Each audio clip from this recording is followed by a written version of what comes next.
Muy buenos días, buenas tardes, buenas noches, dependiendo a qué horas veas esto, compañerito, compañerita de segundo año.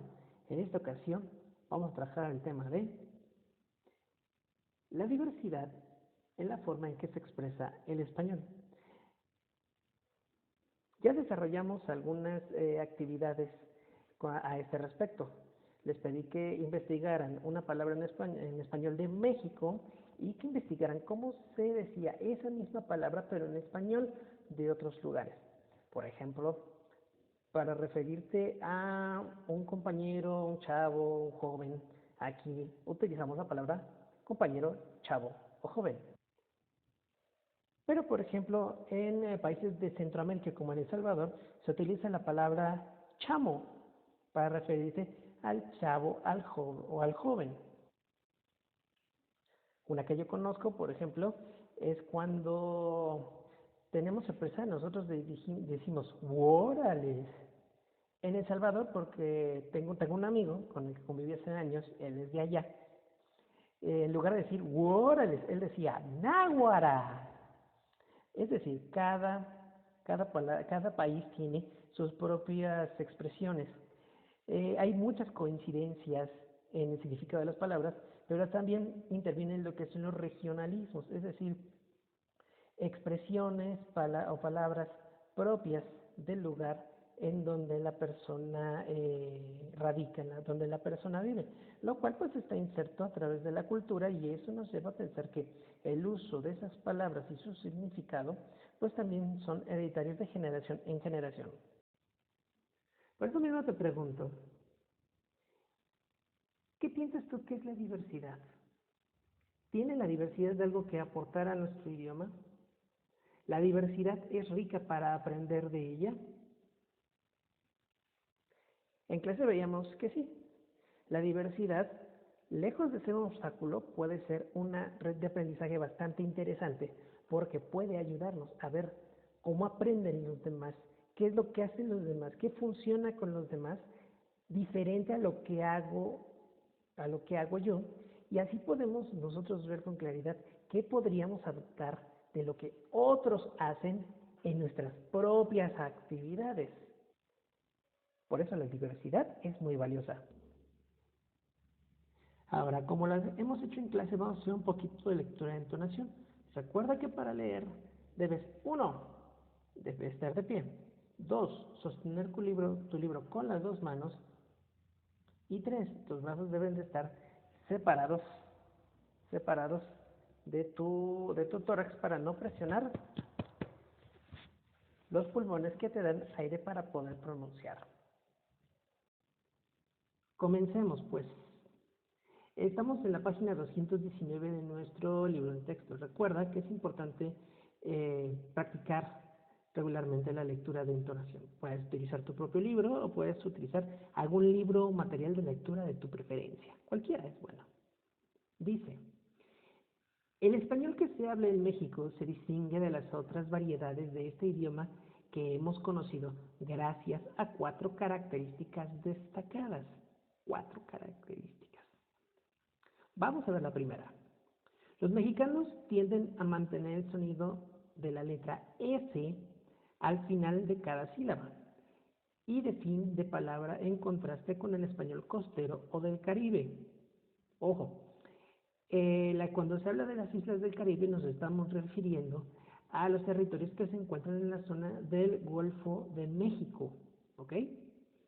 Agarras un mapa, tenemos a nuestro país de frente y del lado derecho de nuestro país está el Golfo de México, el que se ve un poquito redondito y que compartimos con Estados Unidos, y hay unas islitas que están hacia las afueras, ya para salir, digamos, del Golfo de México con un destino hacia Europa o hacia África. Esas islitas son las islas del Caribe, ¿ok? Vamos a continuar.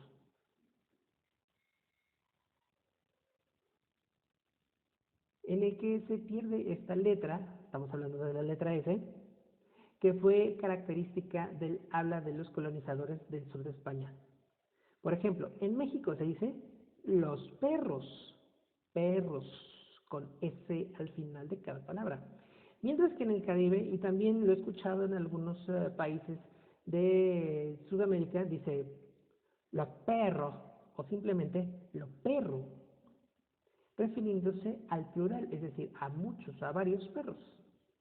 Tiene que ver un poquito con cómo han estado utilizando las palabras de generación en generación. Segundo punto.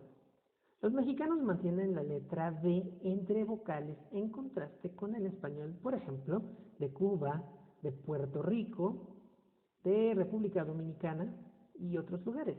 En México decimos amado, partido, nada. Pero en el Caribe se dice, en lugar de amado, se dice amao, partido, o se dice na, ¿vale? Número 3. A causa del contacto con las aguas originales. Perdón, se me lengua la traba. 3. A causa del contacto con las lenguas originarias como el náhuatl, el español mexicano tiene muchas palabras y un sonido que no existe en otras variantes del idioma. Son interesantes.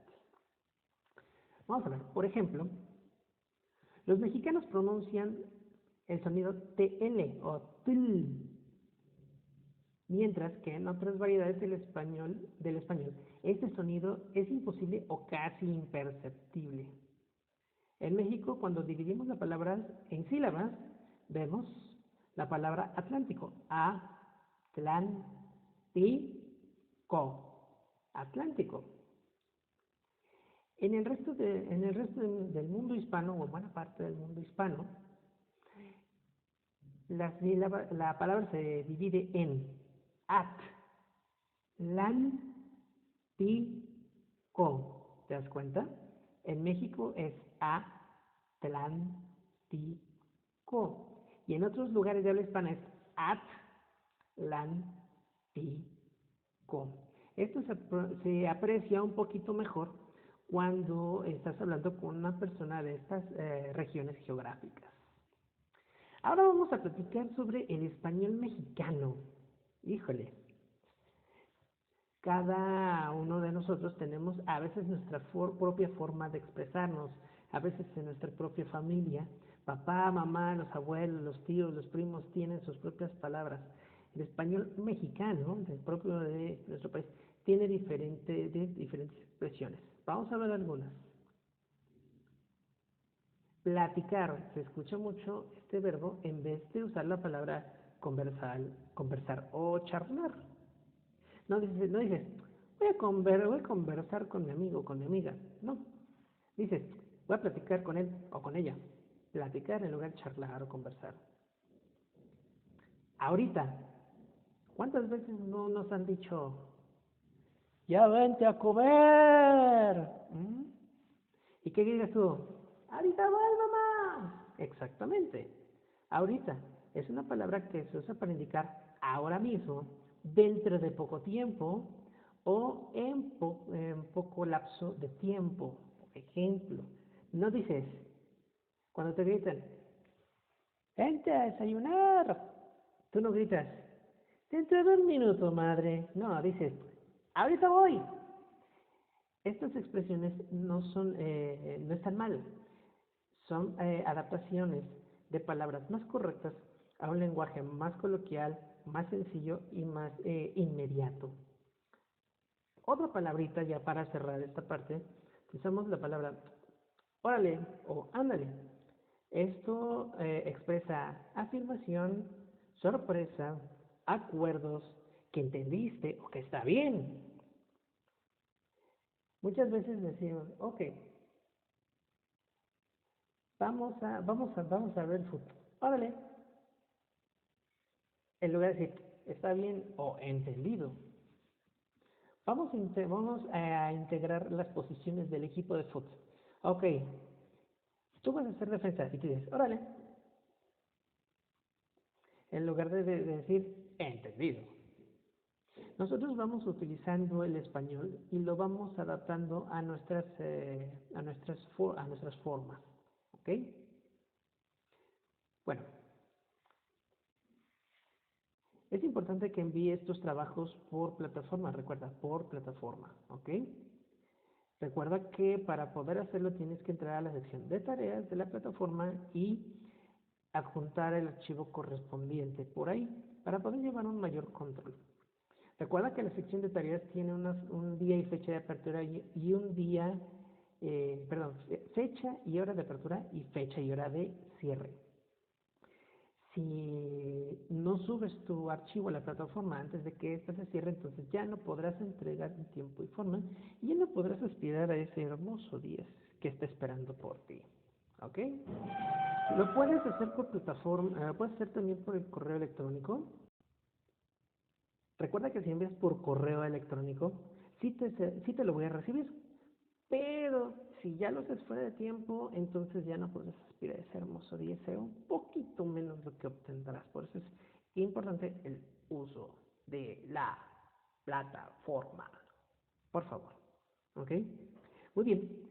Te deseo el mejor de los éxitos, te deseo felices lecturas, felices trabajos y estaré esperando tus envíos.